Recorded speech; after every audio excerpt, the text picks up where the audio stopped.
আসসালামু আলাইকুম ছোট্ট শিক্ষার্থী বন্ধুরা, আজকে আমরা মাটির প্রকারভেদ নিয়ে আলোচনা করব ইনশাআল্লাহ। মাই ডিয়ার স্টুডেন্টস, মাটি তোমার মোটামুটি তিন টাইপের, একটা হচ্ছে বেলে মাটি, একটা দোআঁশ, একটা এঁটেল মাটি। এগুলো আমি জানি, তোমরা এগুলো ছোটোবেলা থেকেই দেখে আসতেছো, ঠিক আছে?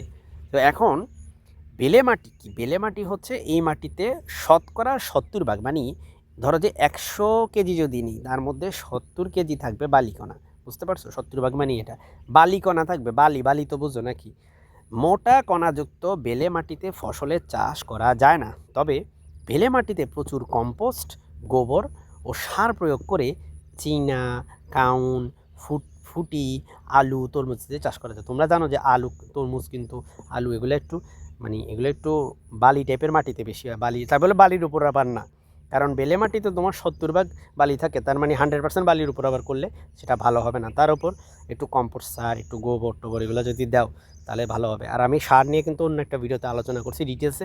তোমরা আমার এই চ্যানেলে গিয়ে প্লেলিস্ট খুঁজে পাবা তোমাদের কৃষি শিক্ষার, সেখানে গেলে ইনশাল্লাহ একদম পুরো কৃষি শিক্ষা বইয়ের A to Z আমি সব কিছু কভার করছি।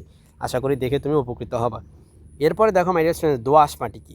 এই মাটি হচ্ছে আসলে সোনার মাটি। দোআঁশ মাটিটাই আসলে প্রকৃত সুন্দর ভালো মাটি, যে মাটিতে বালিকণার পরিমাণ শতকরা 70 ভাগের কম কিন্তু 20 ভাগের বেশি। তার মানে আপনার বালি হচ্ছে এখানে থাকবে কত, 20 থেকে 70 ভাগের মধ্যে। বুঝতে পারছেন?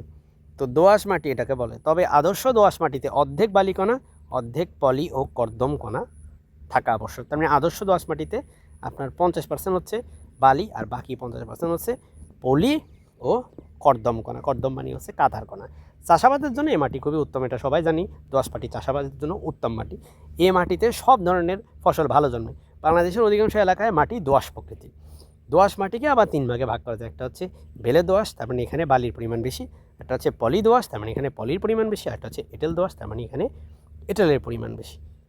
সো এঁটেল মানে হচ্ছে ওই যে একটু কাদা টাদা বেশি আর কি। এবার এঁটেল মাটি, যে মাটিতে কমপক্ষে শতকরা 40 ভাগ কর্দম কণা থাকে তাকে এঁটেল মাটি বলে। দেখছো, কর্দম মানে কাদা, কাদার কণা থাকে।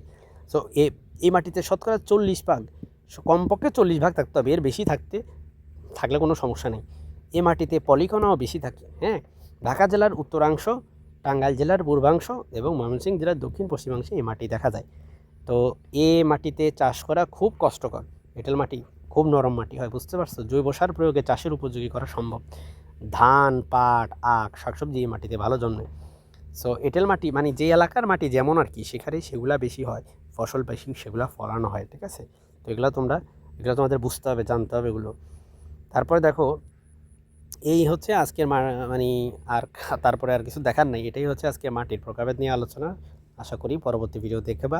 আসসালামু আলাইকুম।